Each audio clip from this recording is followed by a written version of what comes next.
అప్పుల బాధలు వెంటాడుతున్నాయా? అయితే 6 జేవిఆర్ వారి జాతిరత్నాలు ధరించండి. హలో అండి, అందరికీ నమస్కారం. నేను మీ కట్టా కార్తీక్. తెలుగు నేల మీద ఓజీ ఫీవర్ నడుస్తూ ఉంది. పెద్ద ఎత్తున అభిమానులు మాత్రం సంబరాలు చేసుకుంటున్నారు. అలాగే సినిమా టీం కూడా సంబరాలు చేసుకుంటుంది. పెద్ద ఎత్తున కలెక్షన్స్ వస్తున్నాయి. సినిమా బిగ్ సక్సెస్ అనేటువంటిది తేలిపోయినటువంటి టాక్. ఈ బిగ్ సక్సెస్కి ఉన్నటువంటి కారణాలు ఏంటి?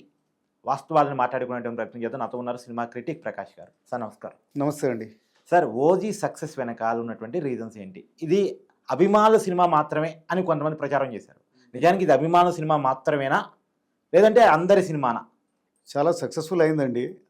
ఒకవేళ రేటింగ్ నన్ను చెప్పమంటే అభిమానులకు ఇది 4.5 5 ఉండొచ్చు. నార్మల్ ప్రేక్షకులకు కూడా 3.5 5 ఉండొచ్చు. అభిమానుల సినిమా మాత్రమే కాదు, ఇది సినిమా లవర్స్ సినిమా కూడా. ఓకే. ఎన్నో తెలుగు సినిమా రేంజ్ని నెక్స్ట్ లెవెల్కి తీసుకెళ్ళాయి. ఓకే, మనం పవన్ కళ్యాణ్ గారిది పక్కన పెడితే, అవును, జనరల్గా మనం చూసేది ఉంటే ఇప్పుడు రామ్ గోపాల్ వర్మ, శివ అవును సినిమాతోటి తెలుగు సినిమాల్లో చేంజ్. అంతకుముందు కూడా మంచి సినిమాలు తీసుండొచ్చు, బట్ ఒక కొత్త టోటలీ డిఫరెంట్ ట్రెండ్ తీసుకొచ్చింది అప్పుడు శివ బిఫోర్, శివ ఆఫ్టర్ అన్నారు. అవును, అలా డిఫరెంట్ డైరెక్టర్స్. అండ్ మొన్న సందీప్ రెడ్డి వంగ, అర్జున్ రెడ్డి తోటి అంటే ఒక క్లటర్ని బ్రేక్ చేయడం, ఒక లాంటి అంటే టెక్నిక్ కానీ స్టోరీ టెల్లింగ్ కానీ అంటే different aspects of movie making. So వేరే నెక్స్ట్ లెవెల్కి తీసుకెళ్తారనమాట. మనం ఒకటి గేమ్ చేంజర్ ఉంటుంది ఒక పిక్చర్, తర్వాత అలాంటివే వస్తాయి, మళ్ళీ అవి మూసలో పడిపోతాయి, మళ్ళీ చాలా ఏళ్ళకి ఇంకొక క్లటర్ బ్రేకర్ వస్తుంది. గేమ్ చేంజర్ వస్తుంది. ఓకే, దెన్ బాహుబలి తెలియదు ఏమన్నది, ఆ స్కేల్ అనేది దాంతోటే వచ్చిందన్నమాట. ఇంత పెద్ద స్కేల్లో తీయడం. అప్పటి నుంచి పెద్ద యాక్టర్స్ ఉంటే పెద్ద స్కేల్లో అంటే 100-200 crores 300 crores బడ్జెట్ కూడా ప్రొడ్యూసర్స్ భయపడటం లేదు.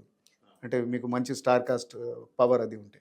సో నేను ఇంతకుముందు చెప్పినట్టుగా సినిమా లవర్స్ కూడా ఇది ఒక పెద్ద సినిమా, ఇది కూడా ఒక ట్రెండ్ సెట్టర్. బికాస్ నేను అనుకోవడం ఇంత స్టైలిష్ ఫిల్మ్ మేకింగ్ ఈ మధ్య కాలంలో రాలేదు. అవును, Pawan Kalyan is a major strength for the movie, ఆయన స్వాగ్ అది ఇదంతా కూడా. కానీ due credit to Sujeeth also. బ్రహ్మాండమైన పనితనం అయింది. ఏ విధంగా అయితే దాన్ని కాన్సెప్చువలైజ్ చేశారో మూవీని, ఎలా అనుకున్నారో, అంటే ఎన్నో హాలీవుడ్ మూవీస్ కూడా ఇన్ఫ్లుయెన్స్ ఉంది, కానీ ఎంత ఏది ఉన్నా కానీ కాపీ కొట్టడం కూడా ఒక కళే అనొచ్చు మనం. ఓకే, సో అంత బాగా తీయడం, మన పరిస్థితులకు అనుకూలంగా, అంటే కొద్దిగా మెలో డ్రామా అవి ఇవన్నీ కూడా ఉంటాయి.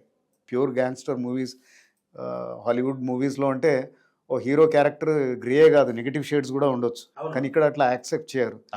కొద్దిగా ఎమోషన్ ఉండాలి, డ్రామా ఉండాలి, అది ఉండాలి. So it was like A you know ప్రతి డిపార్ట్మెంట్ కూడా, అన్ని డిపార్ట్మెంట్స్ చాలా బాగా బ్లెండ్ అవుతాయి. అంటే డైరెక్టర్ విజన్ని అందరు కూడా నా విజన్ అని క్యారీ చేస్తే ఎలా ఉంటుందో దీన్ని తెర మీద చూడొచ్చు. లైక్ ఇద్దరు సినిమాటోగ్రాఫర్స్ పనిచేశారు, రవి కే చంద్రన్ అండ్ పరమహంస. ఇద్దరు చాలా పెద్ద సినిమాటోగ్రాఫర్స్. అవును, అసలు ఎంత బ్రహ్మాండం అంటే తెర మీద అసలు ఏమున్నా లేకున్నా కానీ, అంటే ఒక సీన్ లేకు, అంటే ఒక యాక్టర్ మాట్లాడకున్నా కానీ ఆ తెర మీద కనబడేదంతా కూడా ఆ టింజ్, అంటే ఆ టైమ్స్ని రిఫ్లెక్ట్ చేసే లైటింగ్ కానీ various other element, art work కూడా బ్రహ్మాండంగా ఉండింది. అట్లానే లైక్ పోర్ట్ సీన్ ముంబైలో ఆ పీరియడ్లోకి తీసుకొచ్చే సీన్స్ కానీ, నేను ప్రకాష్ రాజ్ వాళ్ళ ఇల్లు, ఇవన్నీ కూడా చాలా బ్రహ్మాండంగా. దెన్ జపాన్లో తీసే సీన్స్ ఇవన్నీ కూడా చాలా బ్రహ్మాండంగా ఉన్నాయన్నమాట. అండ్ ఎడిటింగ్ నవ్వున్ నూలి, it didn't got carried over. ఎందుకంటే చాలా పెద్దగా తీసుంటారు ఈ సినిమా, అబ్బా ప్రతి సీన్ బాగానే ఉంది ఇది పెట్టేద్దామని కాకుండా చాలా రేసీగా క్రిస్ప్ ఎడిటింగ్ చేశారు ఆయన. అంటే కొద్దిగా ఫ్లా ఉందనుకోండి, పోస్ట్ ఇంటర్వెల్ కాస్త ల్యాగ్ అది అనిపిస్తుంది, బట్ ఓవరాల్గా ఆ కట్స్ ఏవైతే ఉన్నాయో దాని షార్ప్నెస్ మనకు కనబడుతుంది. 2.5 hours కుదించాడంటే గొప్ప విషయం ఈ పిక్చర్ని. సార్, ఇక్కడ మామూలుగా తెలుగు సినిమా అంటే hero role based cinema, hero based cinema. మరి Pawan Kalyan role extraordinary next level Pawan Kalyan చూపించారు అనేది కూడా ఉంది, ఏమంటారు?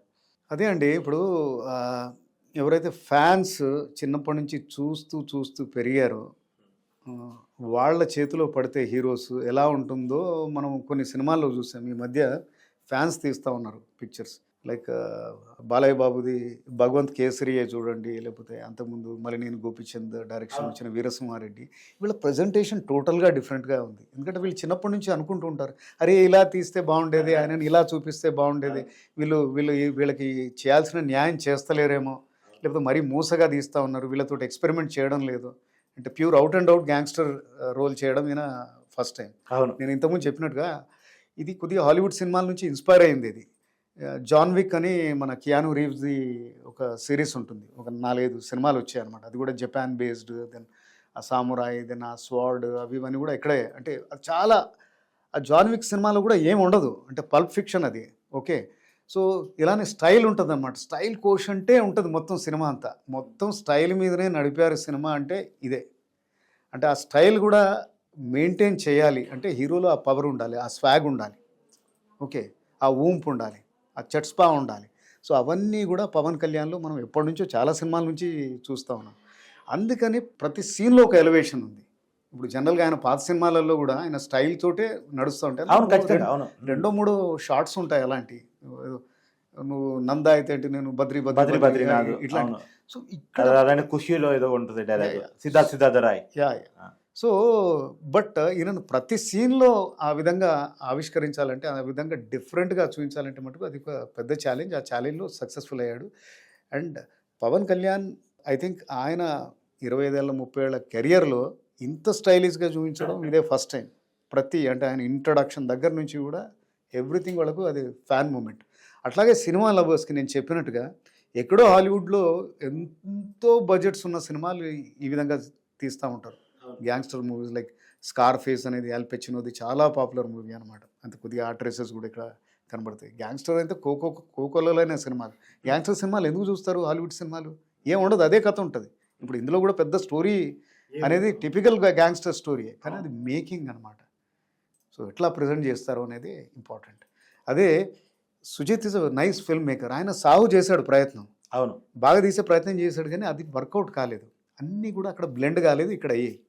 సో దట్ ఈస్ ద తేడా. అక్కడ కూడా పెద్ద స్టార్ ప్రభాస్, కానీ ఆ స్టోరీ కానీ అది సమం అది అది అక్కడ సెట్ కాలేదు, ఇక్కడ అయింది. ఇక్కడ బాగా శ్రద్ధ పెట్టి చేశాడు, అన్నీ వర్కౌట్ అయ్యాయి.